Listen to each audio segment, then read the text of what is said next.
Assalamualaikum warahmatullahi wabarakatuh. Perkenalkan, nama saya Robel Wiguna.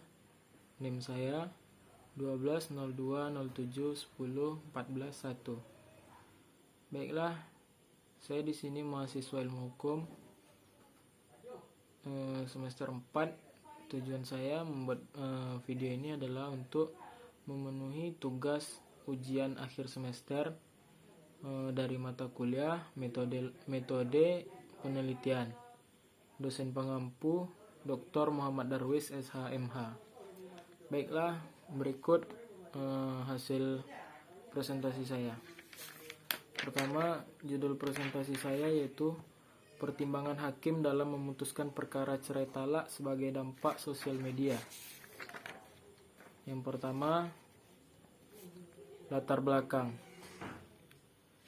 Cerai talak yaitu cerai yang dijatuhkan suami di depan pengadilan sesuai dengan hukum Islam.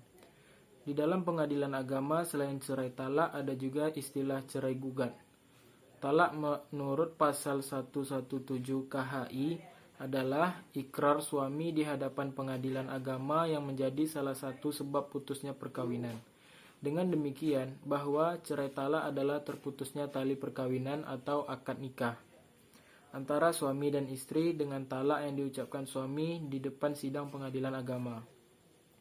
Ketika suami istri yang tidak dapat lagi meneruskan perkawinan, dalam arti adanya ketidakcocokan pandangan hidup dan percekcokan rumah tangga yang tidak bisa didamaikan lagi, maka Islam memberikan jalan keluar yang dalam istilah fikih disebut dengan talak atau perceraian.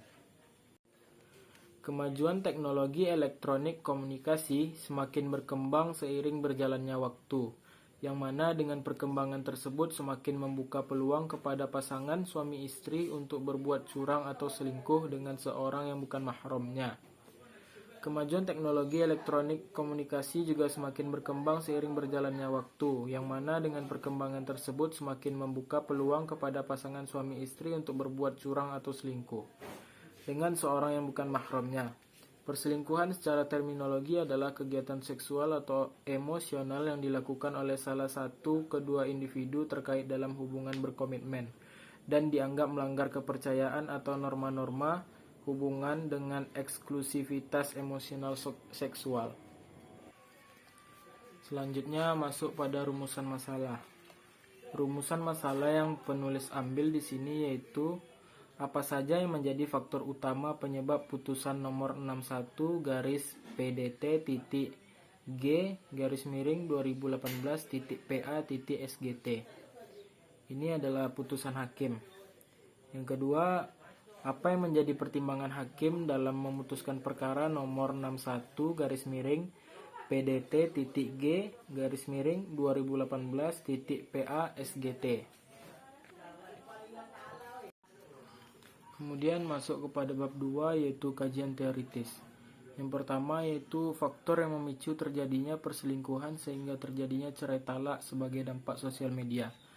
Berdasarkan judul yang penulis ambil, maka teori inilah yang penulis kira cocok untuk dijadikan kajian teoritis.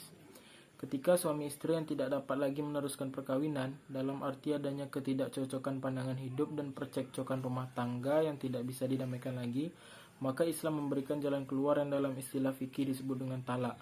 Agama Islam membolehkan suami istri bercerai, tentunya dengan alasan-alasan tertentu.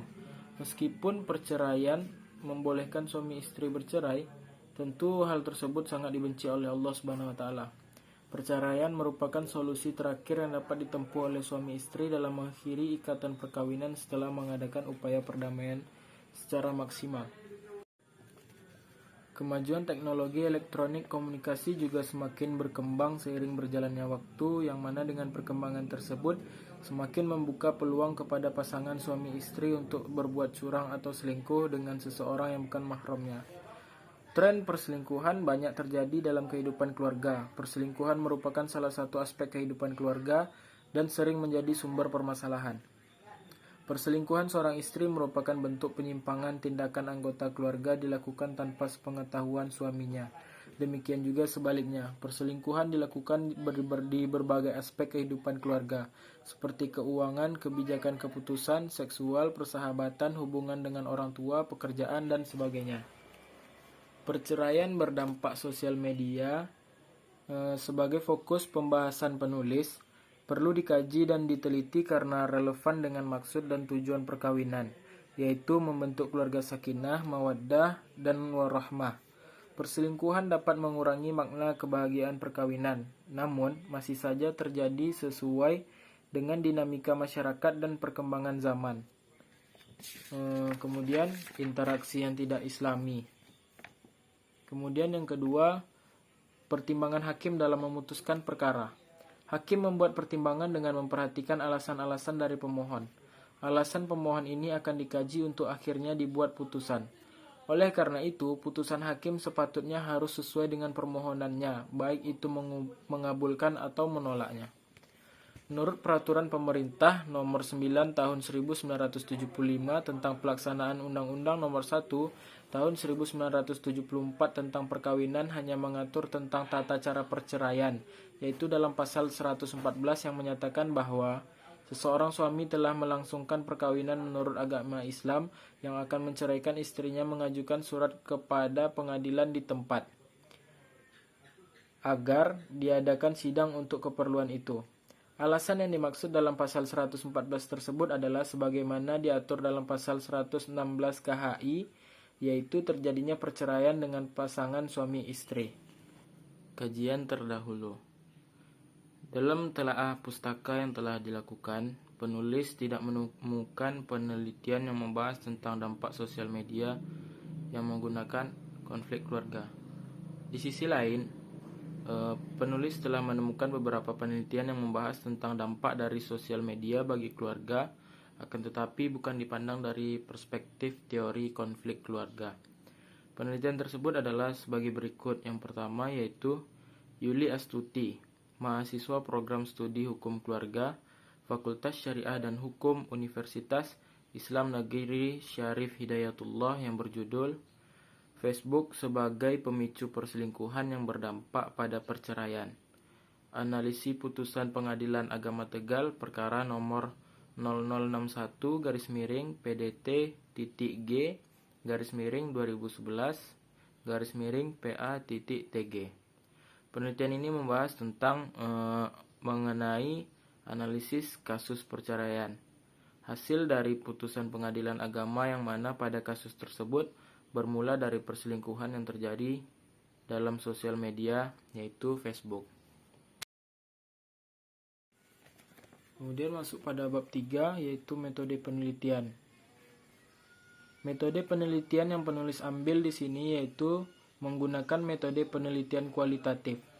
Karena data-data yang diperoleh berdasarkan temuan di lapangan mengenai masalah yang diangkat dalam judul ini, yaitu dengan menggunakan analisa isi dengan cara menguraikan dan mendeskripsikan isi dari putusan yang penulis dapatkan, kemudian menghubungkan dengan masalah yang diajukan sehingga dapat menemukan kesimpulan yang objektif, logis, konsisten, dan sistematis sesuai dengan tujuan yang dikehendaki dalam penulisan penelitian ini. Metode penelitian deskriptif juga dapat menjelaskan suatu masalah yang bersifat kasuistik dengan cara menggambarkan kasus yang sedang diteliti berdasarkan hubungan antara teori dengan kenyataan di lapangan. Pendekatan penelitian ini menggunakan pendekatan yuridis empiris, yaitu pendekatan yang digunakan untuk melihat gejala-gejala sosial yang berkaitan dengan hukum dalam praktik legislasi di Indonesia. Dalam penelitian kasus bertujuan untuk mengetahui secara mendalam terhadap suatu individu, kelompok, institusi, atau masyarakat tertentu tentang latar belakang, keadaan atau kondisi, faktor-faktor atau interaksi sosial yang terjadi di dalam masyarakat. Tahapan dan rancangan bagi penulis untuk penelitian ini selanjutnya yaitu adalah dalam menganalisa. Dalam menganalisa data tersebut, mungkin penulis menggunakan teknik analisis data kualitatif yang bersifat interaktif, di mana antara suatu tahap dengan tahap yang lain saling terkait atau berinteraksi.